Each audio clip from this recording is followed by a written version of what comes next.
शांति। आज 20 अगस्त 2021 की बाबा की साकार मुरली है। मुरली के महावाक्य है, मीठे बच्चे, बाप के राइट हैंड बनना है तो हर बात में राइटियस बनो, सदा श्रेष्ठ कर्म करो। प्रश्न है, कौन सा संस्कार सेवा में बहुत विघ्न डालता है? उत्तर है, भाव स्वभाव के कारण आपस में जो द्वैत मत के संस्कार हो जाते हैं वह सेवा में बहुत विघ्न डालते हैं। दो मतों से बहुत नुकसान होता है। क्रोध का भूत ऐसा है जो भगवान का भी सामना करने में देरी न करे। इसलिए बाबा कहते हैं, मीठे बच्चे, ऐसा कोई भी संस्कार हो तो उसे निकाल दो। गीत है, तकदीर जगाकर आई हूँ। ओम शांति। मीठे मीठे रूहानी बच्चों ने गीत सुना। रूहानी बच्चों अर्थात शिव बाबा जो सुप्रीम रूह हैं, उनके बच्चों आत्माओं ने शरीर रूपी कर्मेंद्रियों द्वारा गीत सुना। अब तो बच्चों को आत्म अभिमानी बनना है। बहुत मेहनत भी है। घड़ी घड़ी अपने को आत्मा समझ बाप को याद करना है। यह है गुप्त मेहनत। बाप भी गुप्त तो मेहनत भी गुप्त कराते हैं। बाप स्वयं आकर कहते हैं, बच्चों मुझे याद करो तो कल्प 5000 वर्ष पहले मुहाफिक फिर से सतोप्रधान बनेंगे। बच्चे समझते हैं हम ही सतोप्रधान थे, फिर हम ही अब तमोप्रधान बने हैं। सतोप्रधान बनना है ज़रूर। गीत में भी कहते हैं, तकदीर जो गवाई हुई है वह फिर पाने के लिए तदबीर कराने वाला एक ही सर्वशक्तिमान बाप है, क्योंकि सबको पावन बनाते हैं ना। बाप बच्चों को समझाते हैं, हे रूहानी बच्चों, अब तकदीर बनाने आए हो। स्टूडेंट स्कूल में तकदीर बनाने जाते हैं ना, वह तो छोटे बच्चे होते हैं। तुम छोटे नहीं हो, तुम तो बड़े बुजुर्ग हो, तकदीर बना रहे हो। हाँ, कोई बूढ़े बूढ़े भी हैं। बुढ़ापे से जवानी में पढ़ना अच्छा होता है। जवान की बुद्धि अच्छी होती है। यह तो सबके लिए बहुत सहज है। तुम्हारा शरीर तो बड़ा है ना, यह बेबी है, इतना नहीं समझ सकेंगे क्योंकि ऑर्गन्स छोटे हैं। स्तुति, निंदा, दुख, सुख, इन बातों को तुम समझ सकते हो। आत्मा तो बिंदी है, शरीर बढ़ता रहता है। आत्मा तो एक रस ही होती है, कभी घटती बढ़ती नहीं। उस आत्मा की बुद्धि के लिए बाप कस्तूरी जैसी सौगात दे रहे हैं, क्योंकि अभी तो बुद्धि बिल्कुल तमो प्रधान बन गई है, सो अब स्वच्छ भी बन रही है। यह चित्र तुमको समझाने में बहुत काम में आते हैं। भक्ति मार्ग में देवताओं के आगे जाकर माथा झुकाते हैं, पूजा करते हैं। आगे तुम भी अंधश्रद्धा से जाते थे, शिव के मंदिर में जाते थे। तुमको यह थोड़े ही पता था कि यह शिव बाबा है। बाबा से ज़रूर वर्षा मिला है, तब तो उनकी महिमा गाई जाती है। कोई अच्छा काम करके जाते हैं तो उनकी महिमा गाई जाती है। स्टैम्प बनानी चाहिए शिव बाबा की। शिव बाबा गीता सरमोनाइज़र, यह स्टैम्प सहज बन सकेगी। वह बाप सबको सुख देने वाला है। बाप कहते हैं, मैं तुमको सुखधाम का मालिक बनाने वाला हूँ। बुढ़िया भी यह तो समझती होगी कि हम आए हैं शिव बाबा के पास, जो विचित्र हैं, जिसने इस चित्र यानी तन में प्रवेश किया है। निराकार को विचित्र कहा जाता है, बुद्धि में रहता है। हम शिव बाबा के पास जाते हैं, जिसने यह टेम्परेरी चित्र धारण किया है। पतित को पावन बनाए मुक्ति, जीवन मुक्ति देते हैं, अथवा शांति धाम, सुख धाम का रहवासी बनाते हैं। मनुष्य शांति के लिए ही कोशिश करते हैं। भगवान मिले तो शांति मिले, सुख के लिए पुरुषार्थ नहीं करते हैं। बस बाप के पास घर जाए, भगवान मिले। इस समय सब मुक्ति की चाहना रखने वाले हैं। जीवन मुक्ति लेने वाले सिर्फ तुम ब्राह्मण ही हो, बाकी सब मुक्ति की चाहना रखने वाले हैं। जीवन मुक्ति का रास्ता बताने वाला कोई है ही नहीं। सन्यासियों आदि के पास जाकर शांति मांगते हैं। कहेंगे मन की शांति कैसे मिले? जो भी रास्ता बताने वाले हैं वह है ही मुक्ति में जाने वाले। मोक्ष क्या होता है वह भी बुद्धि में नहीं आता है।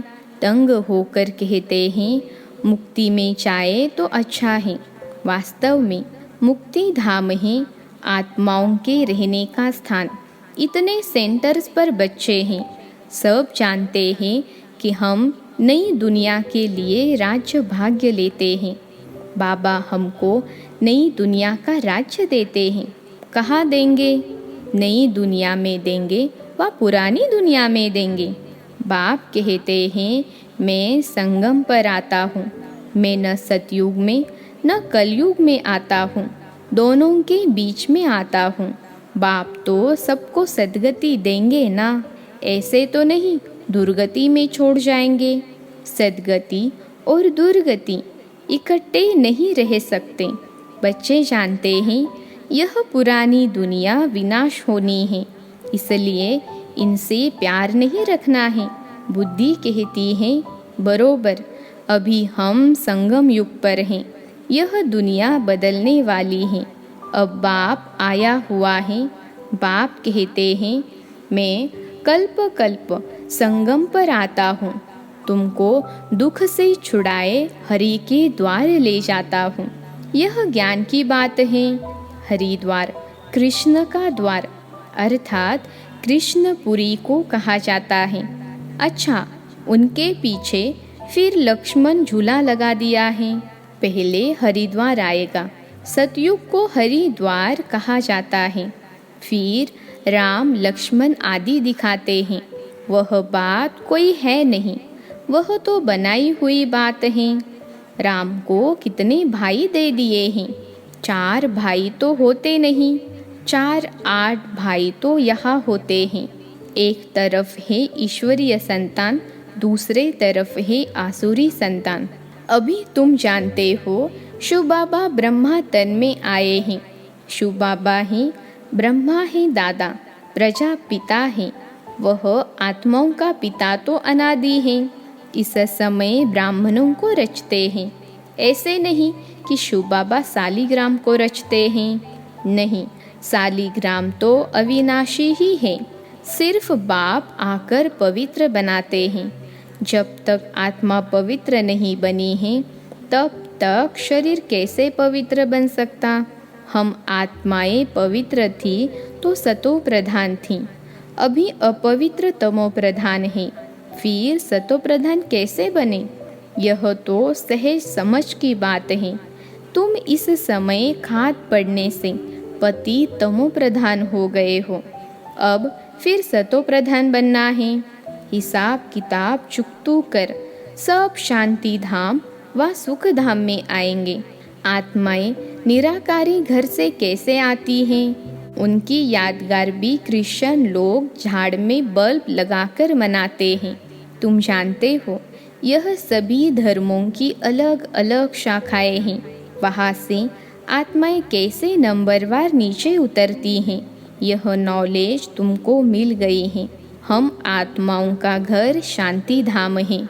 अभी है संगम, वहाँ से सब आत्माएं आ जाएगी, फिर सब जाएंगे। प्रलय तो होने की नहीं है। तुम जानते हो हम बाबा से तकदीर बनाने फिर से स्वराज्य लेने आए हैं। यह कोई सिर्फ कहने मात्र नहीं है, याद से ही वर्षा मिलेगा। बाप कहते हैं देह सहित जो भी देह के मित्र संबंधी आदि हैं सबको भूल जाओ। चित्र और विचित्र है ना? विचित्र उनको कहा जाता है जिनको देखा नहीं जाता है। यह बहुत महीन बातें हैं। आत्मा कितनी छोटी है, उनको घड़ी घड़ी पार्ट बजाना पड़ता है। और किसकी बुद्धि में ऐसी बातें हैं नहीं। पहले पहले तो यह बुद्धि में बिठाना है कि हम आत्मा हैं, वह हमारा बाप है। उनको ही पतित पावन हे भगवान के याद करते हैं, दूसरी कोई जगह जाने की दरकार नहीं है। तो याद भी एक को करना चाहिए ना। भगवान को याद करते हैं तो ज़रूर उससे कुछ मिलने का होगा, फिर दर दर धक्के क्यों खाते हो। भगवान को तो परमधाम से आना पड़ेगा ना। हम तो जा नहीं सकते क्योंकि पतित हैं। पतित वहाँ जा न सके। अभी तुम वंडर खाते हो। भक्ति मार्ग का पाठ कैसे वंडरफुल है। एक भगवान को ही याद करते हैं, हे ईश्वर, हे परम पिता, ओ गॉड फादर। जब वह एक ही है फिर दूसरे तरफ धक्के क्यों खाते हो। वह एक ऊपर में रहते हैं, परंतु यह सब नूंद है। ड्रामा अनुसार भक्ति करते हैं बेहद बेसमझी से। अभी तुम फिर बेहद समझदार बनते हो। श्रीमत पर चलने वाले ही समझदार बनते हैं। वह फिर छिपे नहीं रह सकते। वह सदैव श्रेष्ठाचारी काम ही करेंगे। बाप कहते हैं हम दुख हरता सुख करता है, तो बच्चों को भी कितना मीठा बनना चाहिए। बाप का राइट हैंड बनना चाहिए। ऐसे बच्चे ही बाप को प्रिय लगते हैं। राइट हैंड है ना। तुमको मालूम है लेफ्ट हाथ से इतना काम नहीं कर सकते हैं, क्योंकि राइट हाथ राइटियस काम करते हैं। इसलिए इस राइट हाथ को ही शुभ काम में लगाते हैं।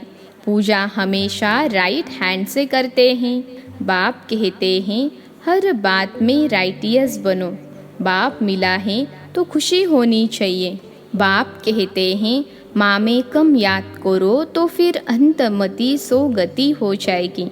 मत और गत व गति करने की मत एक ही है। गाया भी जाता है ईश्वर की गत मत ईश्वर ही जाने। पतित पावन वही है, वह जानते हैं। मैं मनुष्यों को पावन बनाए दुर्गति से सद्गति में कैसे ले जाऊंगा। भक्ति मार्ग में कितनी मेहनत करते हैं, परंतु सद्गति होती नहीं, फल कुछ भी मिलता नहीं। सद्गति देने वाला तो एक ही बाप है। भक्ति में जो जिस भावना से पूजा करते हैं उनको वह फल देने वाला मैं ही हूँ। वह भी ड्रामा में नोंद है, उनको आपे ही मिल जाता है अपने पुरुषार्थ से। अब पवित्र भी अपने पुरुषार्थ से बच्चों को बनना है।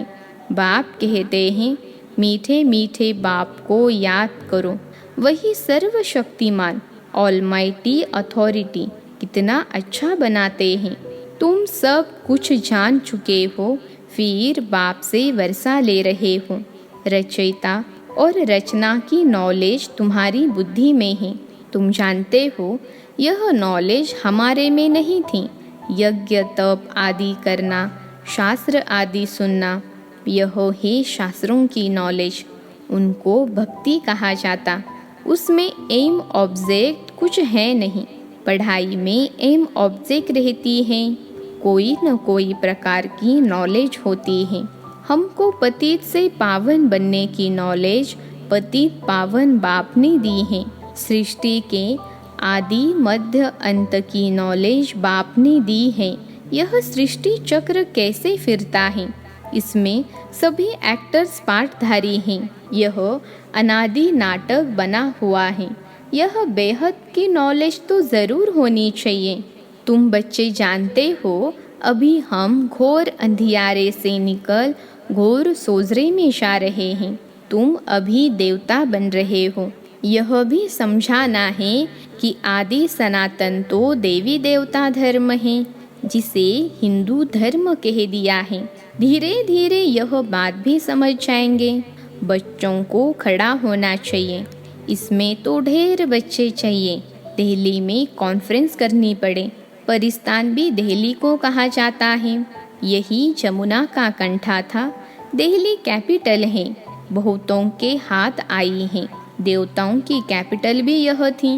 दिल्ली में बहुत बड़ी कॉन्फ्रेंस होनी चाहिए, परंतु माया ऐसी है जो करने नहीं देती, विघ्न बहुत डालती है। आजकल भाव स्वभाव भी बहुत हो गए हैं ना। बच्चों को आपस में मिलकर सर्विस में लगना है। वे लोग भी आपस में नहीं मिलते हैं तो राजाई ही उड़ जाती हैं। दो पार्टी हो जाती हैं तो प्रेसिडेंट को भी उड़ा देते हैं। द्वैत मत बड़ा नुकसान करती हैं। फिर भगवान का भी सामना करने में देरी नहीं करते हैं, नुकसान भी बहुत पाते हैं। क्रोध का भूत आ जाता है तो फिर बात मत पूछो। इसलिए बाबा कहते हैं, गुड़ जाने गुड़ की गोथरी जाने। बाप बच्चों को सृष्टि के आदि मध्य अंत का नॉलेज सुना रहे हैं। अब कोई धारणा करे व न करे वह ही पुरुषार्थ परमदार। ऐसे नहीं कोई पर बाबा आशीर्वाद व कृपा करेंगे। इसमें कृपा आदि मांगने की बात नहीं। प्रेरणा से अगर योग और ज्ञान सिखलाना होता फिर तो बाप कहते हैं, मैं इस गंदी दुनिया में आता क्यों। प्रेरणा आशीर्वाद यह सब भक्ति मार्ग के अक्षर हैं। इसमें पुरुषार्थ करना होता है, प्रेरणा की बात नहीं। तुमको 3 इंजन मिली है इकट्ठी।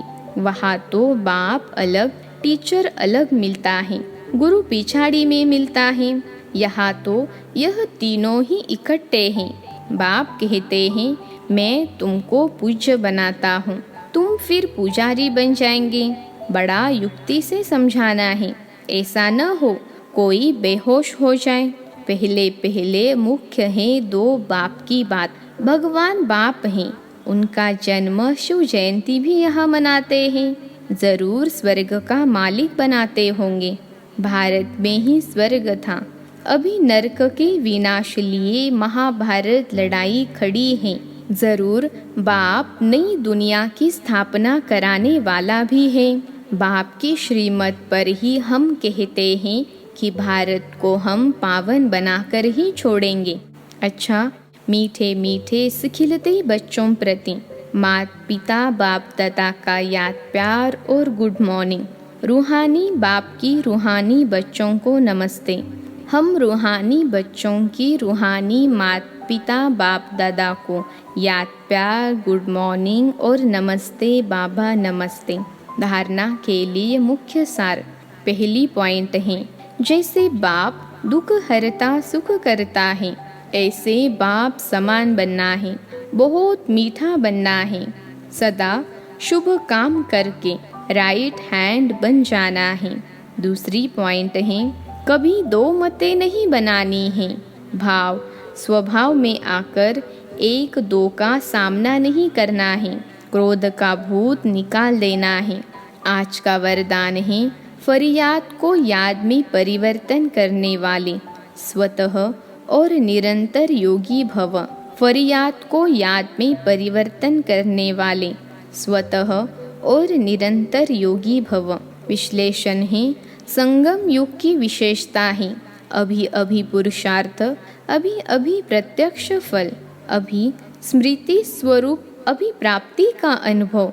भविष्य की गारंटी तो है ही, लेकिन भविष्य से श्रेष्ठ भाग्य अभी का है। इस भाग्य के नशे में रहो तो स्वतः याद रहेगी।